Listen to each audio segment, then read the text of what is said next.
तो जानते हैं तुष्टीकरण की नीति के आधार क्या थे। पहला, प्रथम विश्व युद्ध के कड़वे अनुभव। दरअसल कोई भी राष्ट्र दोबारा युद्ध नहीं चाहता था। और दूसरा, साम्यवादी भय। यूरोपीय पूंजीवादी देशों का मुख्य लक्ष्य फासिस्ट शक्तियों को सोवियत संघ के खिलाफ खड़ा करना था, इसलिए उन्होंने इनकी आक्रामक कार्रवाइयों को नज़रअंदाज कर दिया। तीसरा, पश्चिम यूरोपीय राष्ट्रों की आर्थिक व सामरिक हित। और चौथा है नैतिक आधार। पश्चिमी यूरोपीय राष्ट्रों, मुख्यतः ब्रिटेन का मानना था कि इन फासिस्ट शक्तियों के उद्देश्य सीमित हैं तथा ये 1919 के पेरिस संधि के अनुचित प्रावधानों को सुधारना चाहते हैं। उदाहरण स्वरूप, जर्मनी का उद्देश्य वर्साई के कठोर व अनुचित प्रावधानों को सुधारना था, जबकि मुसेलिनी का उद्देश्य कुछ क्षेत्रों के प्राप्ति तक ही सीमित था।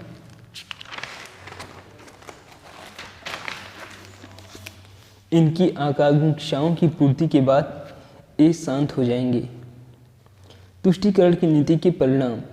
पहला, म्यूनिख की संधि तुष्टीकरण की नीति की पराकाष्ठा भी थी और उसके पूर्ण तौर पर विफल होने का परिचायक भी थी। दूसरा, हालांकि तुष्टीकरण की नीति की शुरुआत काफ़ी पहले से हो गई थी, किंतु 1938 की म्यूनिख समझौता तुष्टीकरण की नीति की पराकाष्ठा थी।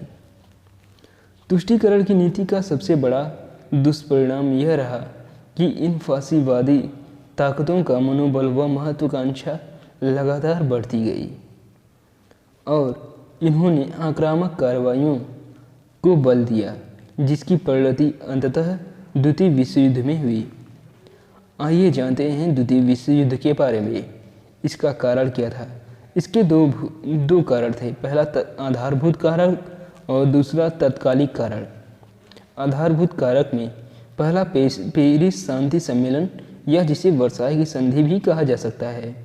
दूसरा आर्थिक संकट था। आर्थिक संकट के अंतर्गत प्रथम विश्व युद्ध के पश्चात और बी है इसका 1939 की वैश्विक आर्थिक मंदी, और तीसरा है तुष्टीकरण की नीति। चौथा है फासिस्ट शक्तियों का उदय, तानाशाही का उदय या लोकतांत्रिक राज्य प्रणाली के लिए एक गंभीर चुनौती। इटली में भी, जर्मनी में और जापान में। पांचवा, राष्ट्रसंघ की विफलता एवं निःशस्त्रीकरण के प्रयासों की विफलता। छठवां, वैचारिक संघर्ष।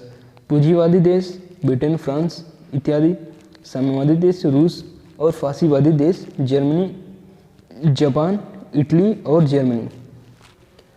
सातवां है प्रथम विश्व युद्ध के बाद फ्रांस द्वारा सुरक्षा की खोज व इसकी विफलता।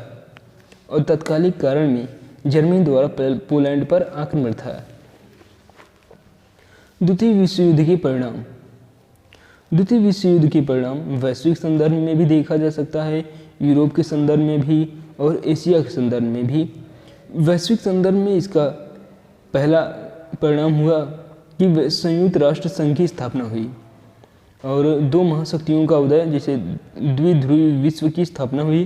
पूंजीवादी व समाजवादी खेमा, USA एंड USSR। तीसरा, शीत युद्ध का आरंभ हो गया इसी के साथ। और चौथा, गुट निरपेक्ष आंदोलन का उदय हो गया।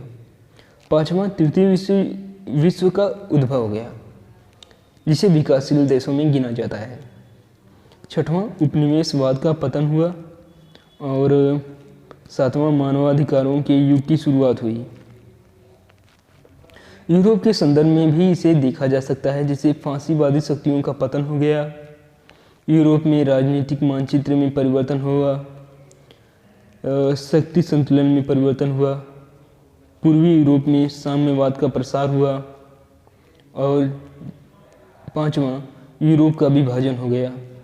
और एशिया के संदर्भ में भारत, चीन एवं पश्चिमी एशिया में भी कुछ बहुत महत्वपूर्ण बदलाव देखे जा सकते हैं।